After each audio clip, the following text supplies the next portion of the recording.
I don't care about your daddy's corporate card. They are not boarding. Agent Ray's words hit like a slap. Two black girls, twins, 12 years old, pink dresses suddenly too bright against the steel of the airport. Boarding passes clutched tight. A flight to see their father. Except something's rotten here. Agent Ray, that smug Brad Thompson, they think it's about protocol, fraud. But it isn't. It's about skin. See, what they don't know, what's burning a hole in my gut, is that these little girls are about to unleash hell. Their daddy? He won't just complain. He will move heaven and earth. The injustice? It's about to backfire. Big time. Two 12-year-old black girls, Lily and Rose Harrison, stood frozen in shock.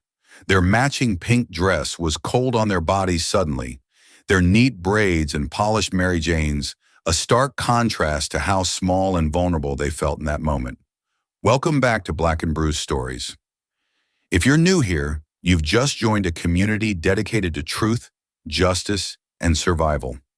Show some love by clicking the like and subscribe button. Before we dive deeper into this story, drop a comment where you are watching from and what time it is for you right now. The fluorescent lights buzzed overhead like angry wasps as passengers lined up behind them shifted uncomfortably. Some pulling out phones, others averting their eyes from the discrimination unfolding before them. Lily's hand trembled as she held up her phone, displaying their boarding passes, legitimate tickets purchased by their father for their first solo flight to Seattle. "But ma'am," Lily's voice shook with the effort of staying polite when every instinct screamed at the injustice. "We have our boarding passes right here. You can scan them. Please step aside. You're holding up the line," Tinsley Ray commanded, her words dripping with a disdain that had nothing to do with boarding passes and everything to do with who was holding them. Behind the twins, an elderly white couple exchanged uncomfortable glances. That universal look of witnessing something wrong, but lacking the courage to intervene. A businesswoman in expensive heels tapped impatiently, more concerned about her delay than the discrimination happening 3 feet away. Only one younger white male passenger dared to mutter, "Just let them through already." But Tinsley's sharp glare silenced him instantly.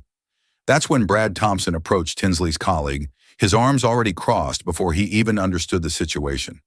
His body language screaming presumed guilt before innocence. He looked those two children up and down with a dismissive shake of his head that communicated volumes without uttering a single word. "What's the holdup, Tinsley?" Brad asked, though his tone suggested he already knew and approved. "Corporate tickets," Tinsley replied, savoring each word like ammunition.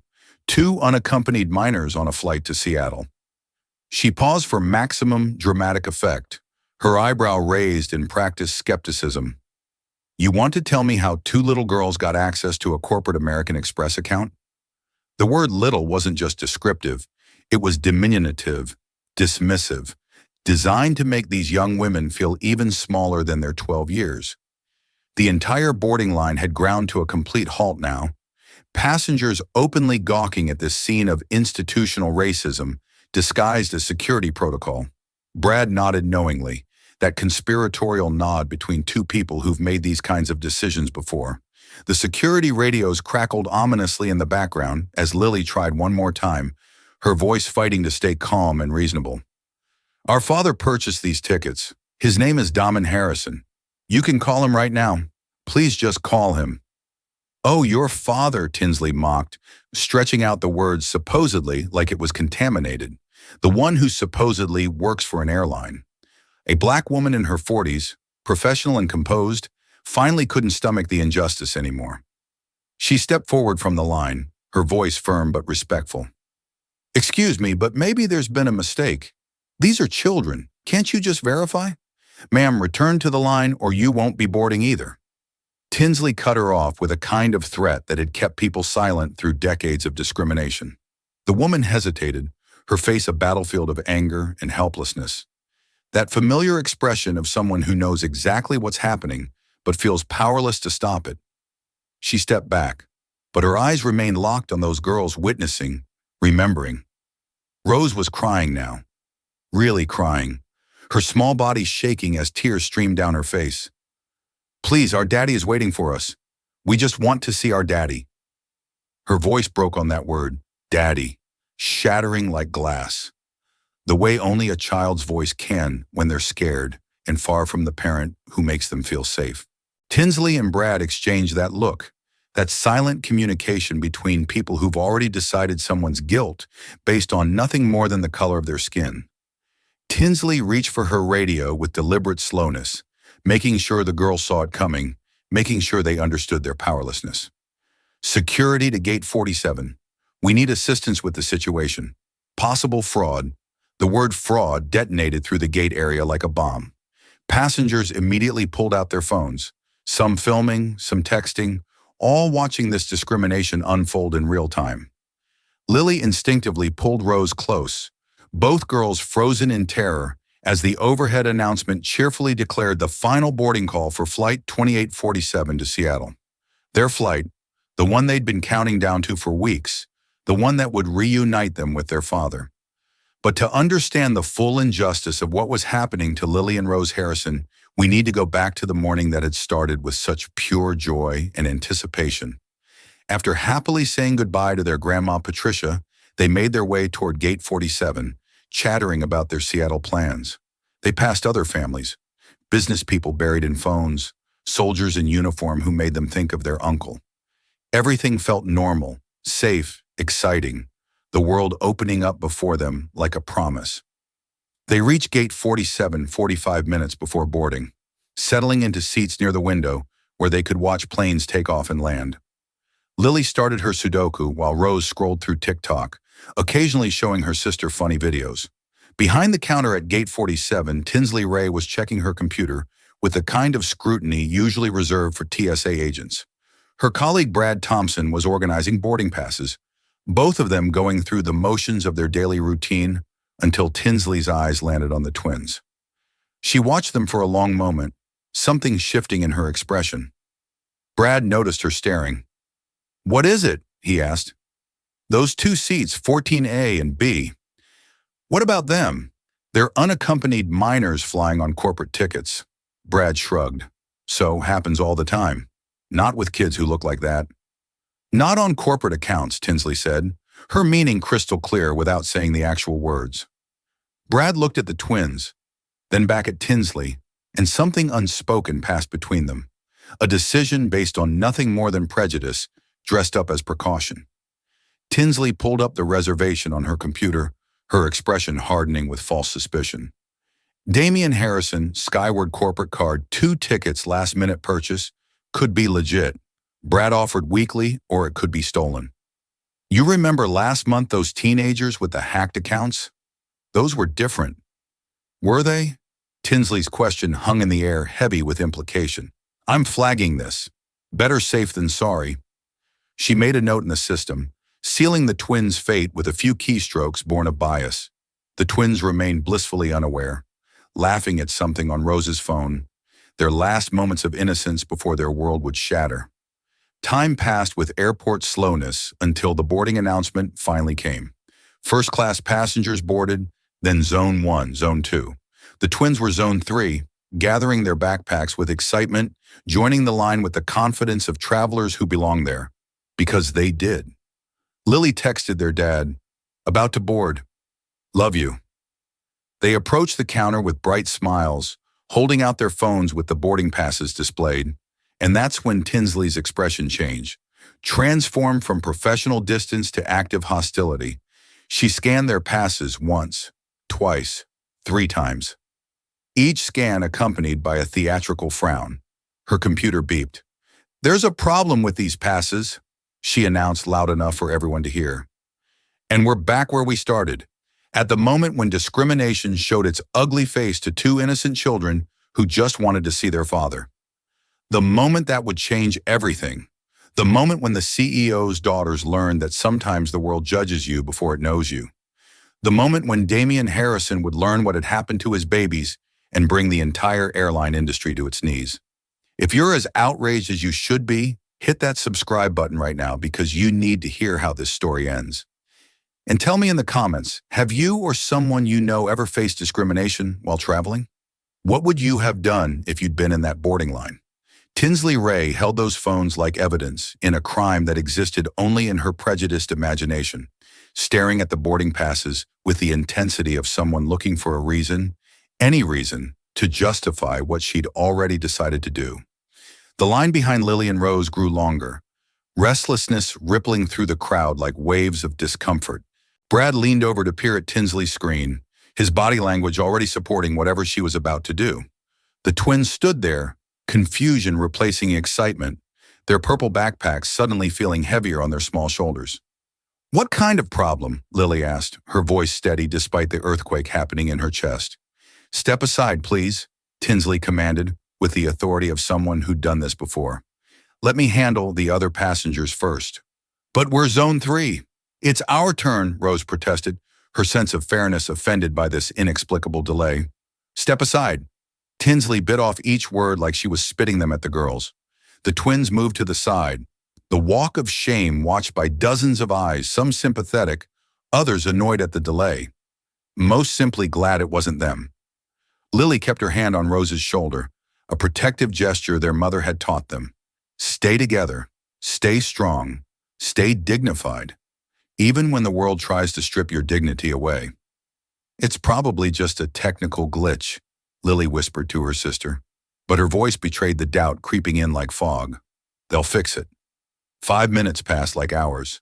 10 passengers boarded while the twins stood in limbo. Tinsley occasionally glanced at them while scanning other passes, her looks carrying the weight of accusation. Finally, the last Zone 3 passenger boarded, disappearing down the jet bridge to the plane that should have carried the twins to their father. Zone 4 was called, then Zone 5. The twins remained standing, monuments to injustice that everyone could see, but no one would address. Lily approached the counter again, her 12-year-old dignity fighting against 12-year-old tears. "Ma'am, excuse me, can we please board now?" "I'm still verifying your tickets," Tinsley replied without looking up the lie as obvious as the discrimination. "But everyone in our zone already boarded because their tickets weren't flagged as suspicious." Tinsley finally looked up, her eyes cold as winter in Atlanta rarely was. The word suspicious hit the girls like physical blows. Rose's eyes widened with the shock of being accused of something she didn't even understand. "Suspicious? We didn't do anything wrong." Rose's voice cracked with indignation and fear. Brad stepped forward, playing his supporting role in this theater of injustice. "Where did you get these boarding passes?" "Our father sent them to us." "He bought the tickets," Lily explained for what felt like the 100th time. "And where is your father?" Brad asked, though he knew the answer. "In Seattle. We're flying to visit him." Tinsley and Brad exchanged another one of those looks, the kind that communicated entire racist assumptions without words. "So you're traveling alone with tickets purchased on a corporate account, and your supposed father isn't here to verify the purchase." That word again, supposed, weaponized to strip these girls of their family, their truth, their very identity. "He's not my supposed father. He's my actual father." Lily's composure finally cracked, her voice rising with frustration. "His name is Damon Harrison. You can call him." "Well, handle this our way," Tinsley decreed. "Brad, get me the booking details." Brad typed with theatrical slowness while the twins stood there, humiliation burning their cheeks as hot as summer asphalt. Other passengers were watching openly now, some with phones raised, recording this moment that would soon go viral for all the wrong reasons. The final boarding call for Flight 2847 echoed through the gate area, each word another nail in the coffin of the twins' hopes. Tinsley's computer screen showed the booking information, and she scrutinized every detail like she was decoding enemy intelligence. This was booked 3 days ago using a Skyward Airlines corporate American Express card. Account holder, Damon Harrison. "That's our dad," Lily practically shouted, hope flaring briefly. "How did two 12-year-old girls get access to a corporate credit card?" Tinsley asked, her tone suggesting she'd already decided on the answer. "We didn't get access to anything. Dad bought them for us." Rose's tears were flowing freely now, her voice thick with confusion and fear. Brad jumped in with fake concern. "Do you have any proof of that? Any documentation?" Lily fumbled with her phone, her fingers shaking as she pulled up their text messages. "I can show you our conversations with him. I can call him right now. Text messages can be faked." Tinsley dismissed with a wave of her hand. And we're not letting you make any calls until we sort this out. You can't stop us from calling our father. Lily's voice rose with the kind of righteous anger that comes from knowing you're right in a world that's determined to make you wrong. We can and we will if we suspect fraudulent activity, Tinsley replied with the calm of someone who held all the power and knew it. The final boarding call repeated overhead, the plane preparing to leave without them. The twins' panic was rising like floodwater, threatening to drown them in this nightmare that had materialized from nowhere. Lily thrust her phone toward Tinsley, the screen showing their morning texts, photos of them with their father, proof of their truth. Here's our text from this morning. Here's him saying he'll pick us up. Here's a picture of us with him. Tinsley barely glanced at the evidence, her mind already made up before the girls had even approached the counter. Photos don't prove he purchased these tickets. For all we know, you stole his credit card information. We didn't steal anything. Rose's voice broke completely, sobs racking her small body. That's when the black woman from the boarding line couldn't take it anymore. She approached again, her professional composure barely containing her fury at what she was witnessing. Excuse me? I don't mean to interfere, but have you actually verified whether these tickets are fraudulent? Because these children are clearly upset and you're treating them like criminals. Tinsley turned her cold gaze on this woman who dared to challenge her authority. Ma'am, this is airline business. Please board the aircraft or step away from the counter. I'm not boarding until I see this resolved fairly. The woman stood her ground, her voice carrying the strength of every black woman who'd ever had to fight for justice. Then you'll miss your flight, Tinsley threatened. The woman hesitated, looking at the twins with eyes that said she understood. She saw what was happening. She was sorry she couldn't do more. What's your father's name? She asked the girls directly. Damian Harrison, Lily answered, then added the words that should have changed everything. He's the CEO of Skyward Airlines. The woman's eyes widened with shock, then narrowed with understanding. She looked at Tinsley with disgust that could have melted steel. Did you hear that? Their father is the CEO of Skyward. Maybe you should verify before you accuse these children of theft. Tinsley's dismissal was immediate and complete. Anyone can claim to be related to ACO. I need verification, then verify. Call the corporate office. Do your job instead of traumatizing children. The woman's voice rose with each word. We follow protocol here, and protocol says suspicious tickets get flagged until proven legitimate. Brad stepped between them like a bouncer at a club these girls were too young and too black to enter. Ma'am, you need to board now or you'll be left behind. The woman looked torn, her desire to help wearing with the reality of her powerlessness in this situation. She gave the twins one last pained look. I'm sorry, girls, I tried. She boarded reluctantly, looking back multiple times, her phone already out, no doubt texting someone about what she'd witnessed. The twins were now alone at the counter with Tinsley and Brad, David and Goliath if Goliath had backup and a badge. The gate area was emptying out, their plane visible through the window, so close and yet impossibly far away. That's when Tinsley picked up her radio, her movements deliberate and threatening. Security to gate 47. Possible credit card fraud. 2 unaccompanied minors with suspicious tickets. Please don't call security. Lily's composure finally shattered completely. We didn't do anything wrong. Just call our dad. Put your phone away right now. Tinsley commanded with the authority of someone who knew security would back her up no matter what. No, I'm calling my father. Lily's fingers flew across her phone screen, dialing the number she'd known by heart since kindergarten. The phone rang once, twice, 3 times. In Seattle, Damon's phone buzzed uselessly on the conference room table. Face down, silence for the board meeting that was running long. Voicemail. Lily's voice broke as she left a message, her words tumbling over each other in desperation. Dad, they won't let us board. They're saying our tickets are fake. They called security. Please call back. Please. She hung up and immediately called again. Voicemail. The crushing weight of their father being unreachable when they needed him most was almost unbearable. She called their grandmother next, and Patricia answered on the first ring like she'd been waiting by the phone, which she had been. Baby, what's wrong? Did you board? Grandma? Lily's relief at hearing a familiar voice was palpable. They won't let us on the plane. They're saying Dad's tickets are stolen. What? Put them on the phone right now. Patricia's voice could have commanded armies. Lily handed the phone to Tinsley, who took it with the disdain of someone forced to deal with another hysterical relative.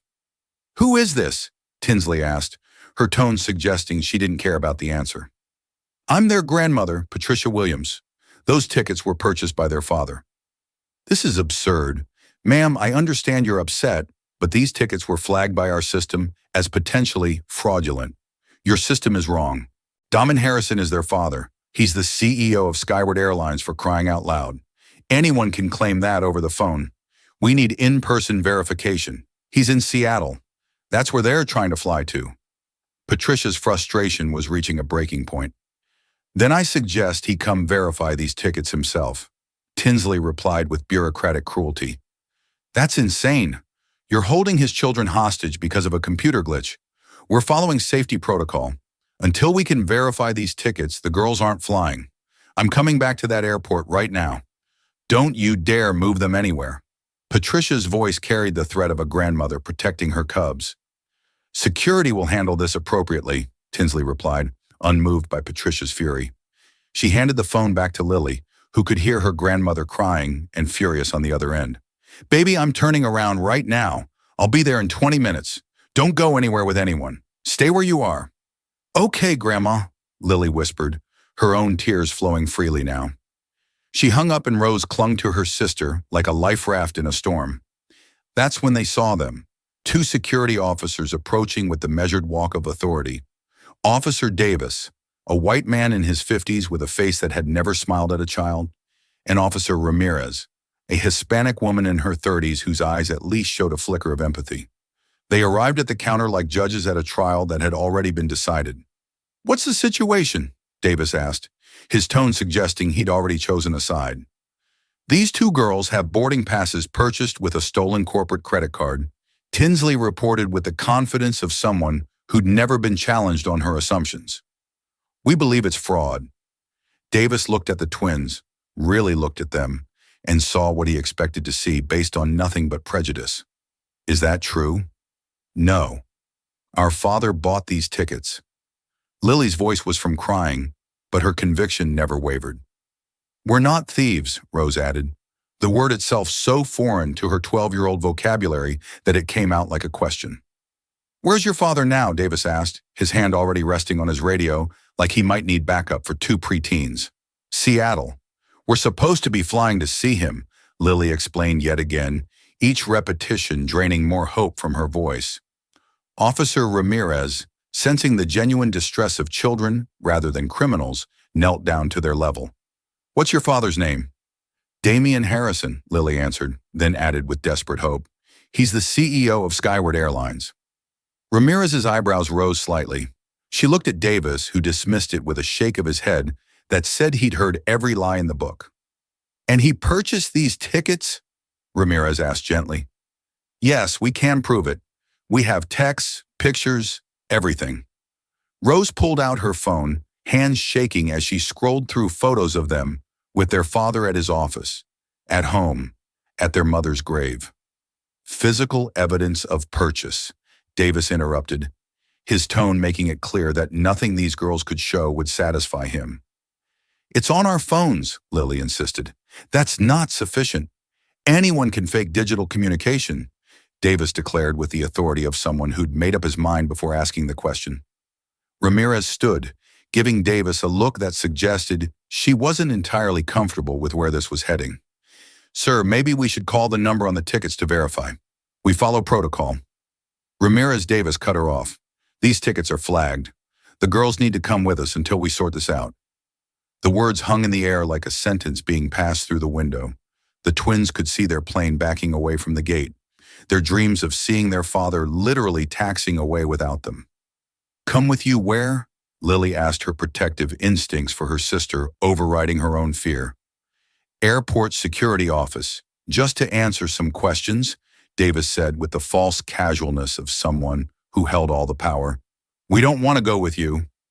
Rose's terror was complete now, her body trembling against her sister. Ramirez's maternal instincts flickered to life. We're not going to hurt you, sweetie. We just need to verify your story. But what 12-year-old believes that when uniformed officers are taking them away? The twins clung to each other as they were escorted through the terminal, every step a walk of shame past hundreds of watching eyes. Passengers stared, some with sympathy, others with the assumption that if security was involved, these girls must have done something wrong. Their purple backpacks bounced against their shoulders as they walked.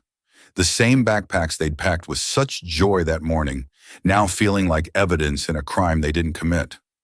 Lily held Rose's hand so tight their knuckles went white, trying to be the big sister, even though she'd been born only 3 minutes earlier. They were led down a corridor marked authorized personal only through a door that might as well have said, "Abandon hope, all ye who enter here." The hallway beyond was institutional gray, lit by fluorescent lights that hummed like angry wasps, the smell of burnt coffee and industrial disinfectant mixing into the perfume of bureaucratic indifference. The security office was a small room with a metal table and 4 plastic chairs that looked like they'd been specifically designed to be uncomfortable. The walls were bare except for official notices and a clock that would mark every excruciating minute of this nightmare. Officer Ramirez stayed with them, while Davis stepped out to do whatever security officers do when they've already decided someone's guilty. She sat across from them, her face showing the conflict between following orders and following her conscience. "Girls, I know you're scared," she said softly, "but we just need to get this sorted out, okay?" "We're telling the truth," Lily insisted, her voice raw from repetition. "Our dad bought these tickets." "I believe you believe that," Ramirez replied, which wasn't the same as believing them, "but we have to verify everything." "Why?" Rose asked with the pure confusion of a child who'd been raised to believe the system was fair. "Why don't you believe us?" Ramirez didn't have a good answer, because the truth that 2 black girls traveling alone on expensive tickets triggered assumptions that 2 white girls never would have faced wasn't something she could say out loud. "It's procedure," she finally offered weakly. "When tickets are flagged, we have to investigate." "Why were our tickets flagged?" Lily asked the question that cut to the heart of everything.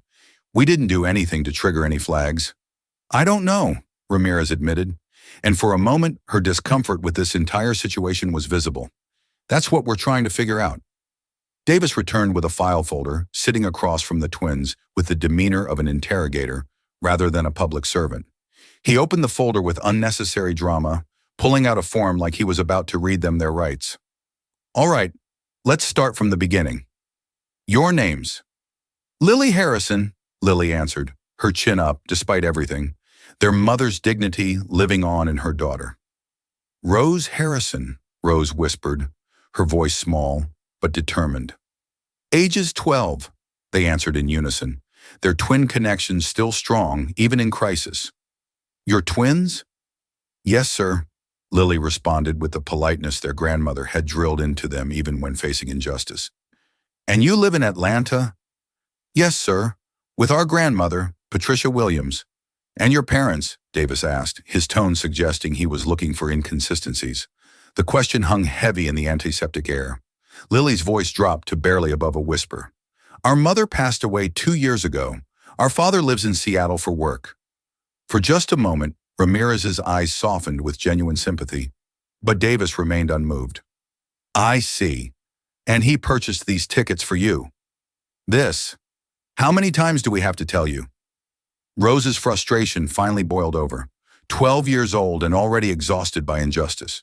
"Watch your tone, young lady," Davis warned with the authority of someone who'd never been questioned by a child. "Sir, they're children. They're scared," Ramirez intervened, her discomfort growing with each passing minute. "They're suspects in a fraud investigation." Davis countered the word suspects hanging in the air, like a guilty verdict already passed. Suspects were 12. Lily's incredulity would have been funny if it weren't so tragic. Age doesn't preclude criminal activity, Davis replied with the cold logic of someone who'd forgotten that children were children. The word criminal landed like a bomb in that small room. Rose started crying harder, the kind of crying that comes from fear and confusion and the terrible realization that being innocent isn't always enough. Lily's hands shook with a combination of anger and fear that no 12-year-old should have to feel. "Please just call our father," Lily begged for what felt like the thousandth time. His number's on the tickets. Just call him. Well, verify everything in due time, Davis replied with bureaucratic coldness. First, I need you to unlock your phones. Why? Lily asked, her last bit of privacy about to be stripped away. To review your communications, to verify your story. That's private, Lily protested, holding her phone against her chest like armor. If you're innocent, you have nothing to hide, Davis said. The logic of authoritarians everywhere? That's when Ramirez finally found her backbone. Sir, we need parental consent to search a minor's phone. Davis glared at her like she'd betrayed the thin blue line. They're suspects. They're children, Ramirez insisted, her voice firmer now. We need to follow proper procedure. The irony of following proper procedure now after everything that had been improper about this situation wasn't lost on anyone in that room. Davis backed down, but his expression promised this wasn't over. Outside the room, raised voices could be heard echoing down the corridor. Patricia Williams had arrived, and hell hath no fury like a grandmother whose grandbabies were being mistreated.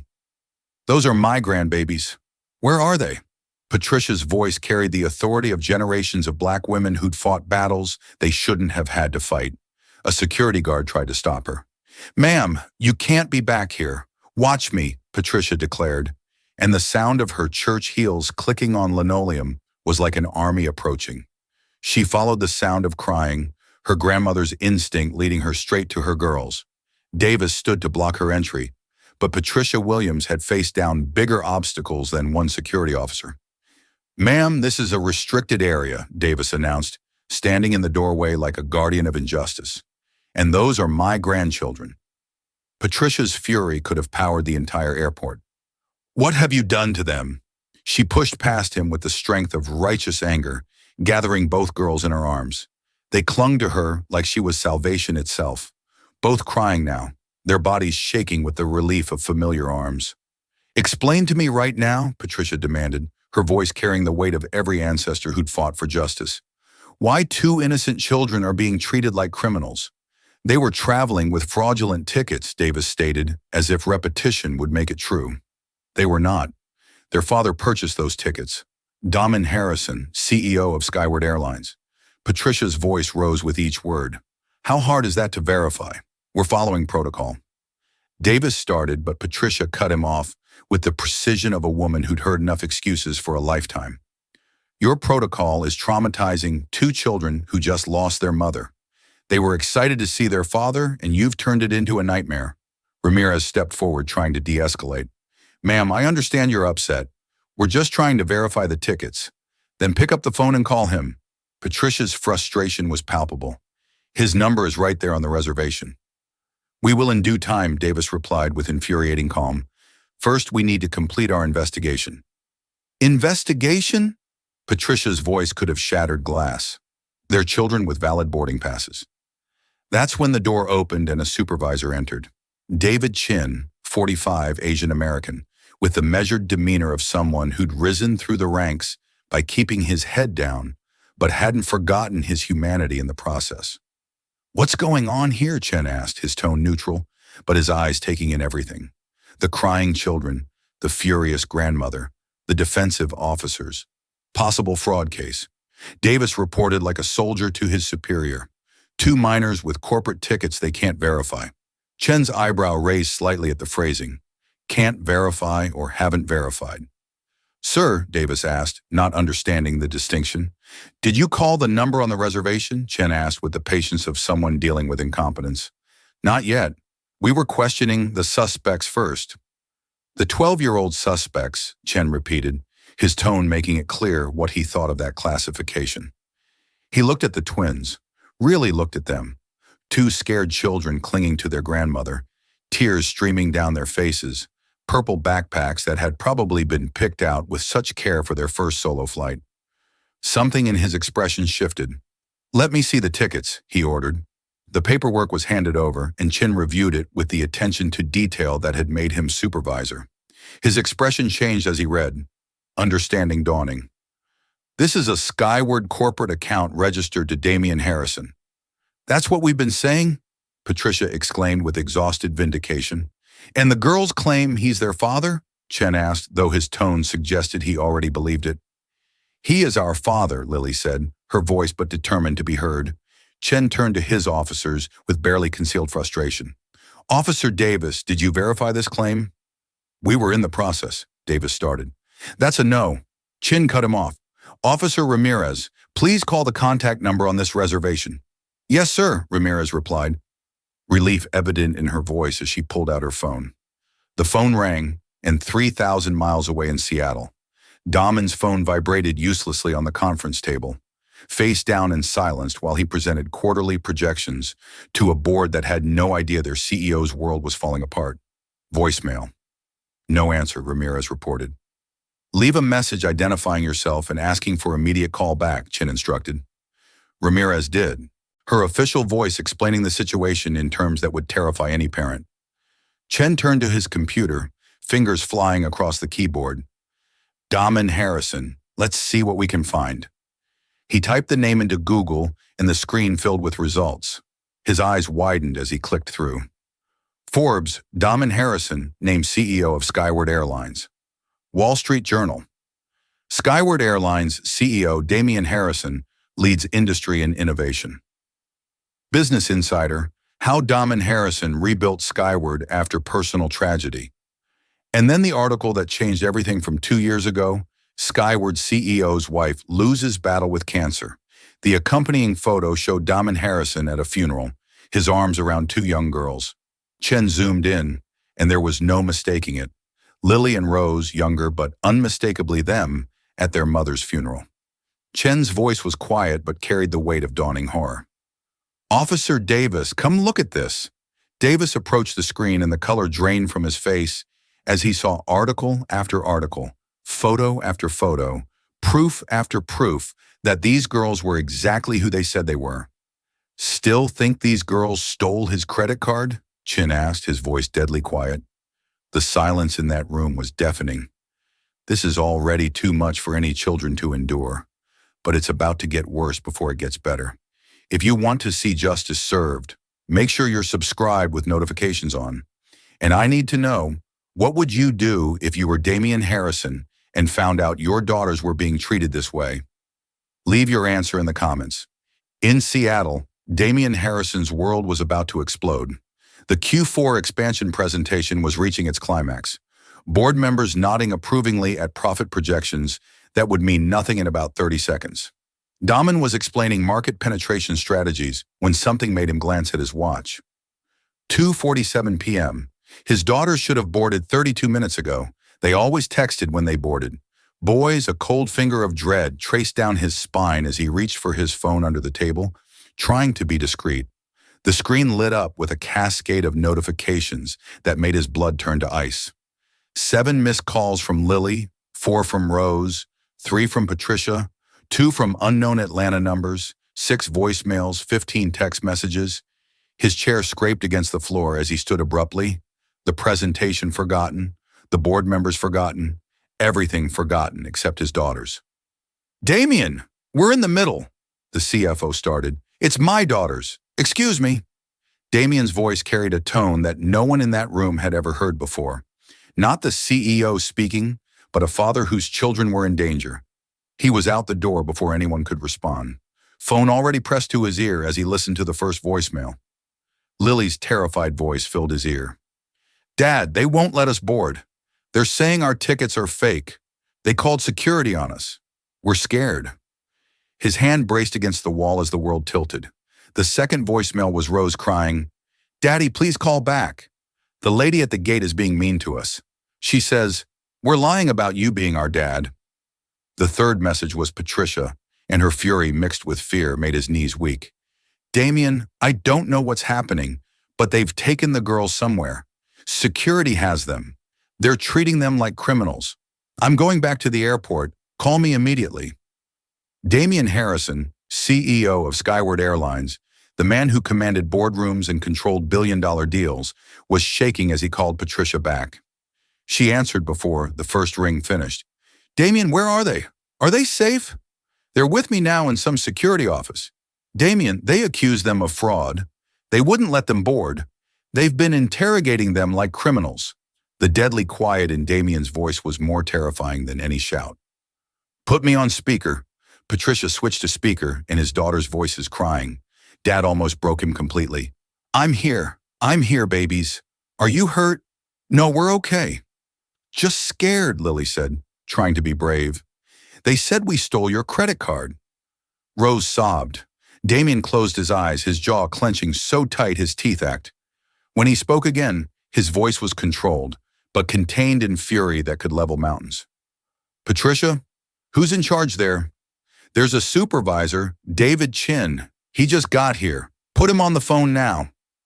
Chen took the phone with the professional calm of someone who didn't yet realize his entire career was about to change. Mr. Harrison. Supervisor Chin, I'm going to speak very clearly so there's no misunderstanding. Those are my daughters. I purchased those tickets. They've been traumatized by your staff. I want the names of every single person involved in this. Mr. Harrison, I understand your frustration. No. Damien cut him off with surgical precision. You don't understand anything yet. I am the CEO of Skyward Airlines. Those are my children. Your gate agents profiled them, accused them of theft, and had them detained by security. Do you have any idea what you've done? Chen's voice wavered for the first time. Sir, we're investigating this situation. The investigation is over. Here's what's going to happen. You're going to release my daughters immediately. You're going to personally escort them and their grandmother to a comfortable location. You're going to get me the names of gate agents Tinsley Ray and Brad Thompson. And then you're going to get me the airport director on the line. Sir, are my instructions unclear? Supervisor Chin. No, sir. Crystal clear. Put my daughter Lily on the phone. Lily's voice was small and scared. Dad, baby girl, listen to me. You and Rose did nothing wrong. Nothing. What happened to you was wrong, and I'm going to fix it. I need you to be strong for just a little bit longer. Can you do that? Yes, Dad. I'm getting on a plane right now. I'll be there as fast as humanly possible. You stay with Grandma. Don't let anyone separate you. If anyone gives you any more trouble, you call me immediately. Understood. I love you. I love you more than all the stars, baby. Put Rose on. Daddy. Rose's voice was thick with tears. Princess, I'm so sorry this happened. This is not your fault. The adults who did this were wrong. I'm coming to get you. You're flying here. I'm flying there right now. And Rose. Mr. Snuggles was a good choice to bring. Sometimes we need our friends when things get scary. Despite everything, Rose let out a watery giggle. Lily said I was too old for him. You're never too old for comfort. I love you, Princess. I love you too, Daddy. Damien had Patricia back on the line. Patricia, don't let them out of your sight. I don't care what anyone says. I won't. Damien, you should have seen how they treated them like criminals. Like they didn't belong there. I know it's going to be handled. I promise you that. Damien ended the call and immediately dialed Linda, his assistant. She answered with her usual professionalism until she heard his voice. Linda, I need the jet ready in 15 minutes. I'm flying to Atlanta immediately. Damien, what's wrong? My daughters were denied boarding and detained by security because gate agents didn't believe black girls could have ACO father. I need you to do several things right now. First, call the chairman of the board and tell him I'm dealing with a discriminatory incident involving my children. Second, get me the direct lines for the Atlanta airport director, the head of gate operations for Skyward and our legal department. Third, I want every Skyward flight at Atlanta held at the gate until I say otherwise. Every flight, every single flight. No Skyward plane leaves Atlanta until my daughters are safe and I have answers. Damien, that's going to... I know exactly what it's going to do. Do it anyway. Linda's fingers were already flying across her keyboard. The jet will be ready. I'm sending the numbers to your phone now. Damien was already in the elevator heading down from the 52nd floor. His phone rang the airport director. Mr. Harrison, this is Director Walsh. I just heard. Director Walsh, 2 of your gate agents and your security team just traumatized my 12-year-old daughters because they couldn't believe black children could fly on corporate tickets. They were accused of fraud and theft, detained and interrogated. Tell me why I shouldn't hold a press conference in your airport in 3 hours. Mr. Harrison, I am mortified. This is completely unacceptable. I'm heading to the security office personally right now. You do that. And Director Walsh, I want Tinsley Ray and Brad Thompson's employment terminated immediately. Sir, there are procedures. There were procedures for verifying tickets too, and they chose discrimination instead. Fire them, or I'll make sure everyone in America knows that Atlanta's airport profiles children. I'll handle it personally. Damien's next call was to his head of legal. Sarah, I need you to document everything that happened to my daughters today. I want a full investigation, and I want to know how many other families have been profiled by those same agents. Damien, I'm so sorry. We'll handle everything. His phone buzzed with a text from Linda. All Skyward flights at Atlanta are holding. The board is asking what's happening. Damien typed back. Tell them discrimination has consequences. He was in his car now, his driver racing toward Boeing Field where the corporate jet waited. His phone rang again. Chin from the security office. Mr. Harrison, your daughters are with their grandmother in our VIP lounge. They're safe and comfortable. The airport director is here. Put him on. Director Walsh's voice was carefully controlled. Mr. Harrison, I've just been briefed on the situation. This is inexcusable. Both gate agents have been suspended pending immediate termination. Suspension isn't enough. They're being escorted out as we speak. Mr. Harrison, I want to personally apologize. You can apologize to my daughter's faces. I'll be there in 3 hours. Damien hung up and immediately called the head of Skyward's gate operations. Tom, I want every gate agent in Atlanta retrained on discrimination and bias. I want new protocols that make profiling impossible, and I want it done within the week. Damien, what happened? My daughters were profiled and detained because gate agents thought being black meant they were thieves. How many other children has this happened to that we don't know about? The silence on the other end was telling. Find out, Damien ordered. I want a full audit of every disputed boarding in the last year. Look for patterns. He was at the airport now, striding toward his jet with the purpose of a man on a mission. The pilots were ready, the engines already warming up. As he boarded, his phone buzzed with a message from an unknown number. It was a video link from someone who'd been at the gate. Damien watched in horror as his daughters were confronted by Tinsley Ray, as they were made to step aside as other passengers boarded while they stood in shame. He could see Rose crying, Lily trying to be strong. His hands shook with rage. He forwarded the video to Sarah in legal and to 3 journalists he knew. The caption, "This is what happened to my 12-year-old daughters today at Atlanta Airport. They were profiled, accused of theft, and detained because they're black. I'm the CEO of Skyward Airlines, and this happened on our airline." Within minutes, his phone exploded with calls from media outlets. He ignored them all except one, a prominent black journalist he'd known for years. Damien, I just saw the video. I'm so sorry. Run the story, Denise. Every detail. I want the world to know what happened today. You sure? This is going to be huge. My daughters were treated like criminals for existing while black. Yes, I'm sure. The jet was airborne now, cutting through the sky toward Atlanta.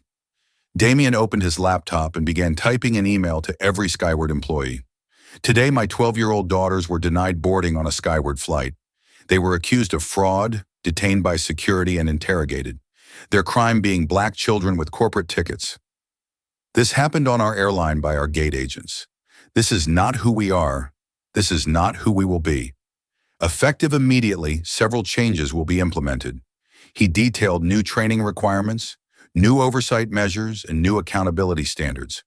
He ended with, to those responsible for what happened today, you are terminated. To anyone else who thinks profiling children is acceptable, resign now. To my daughters who might read this someday, I'm sorry the world showed you its ugly face today. Daddy's gonna fix it. He hit send. 16,000 employees would read it within the hour.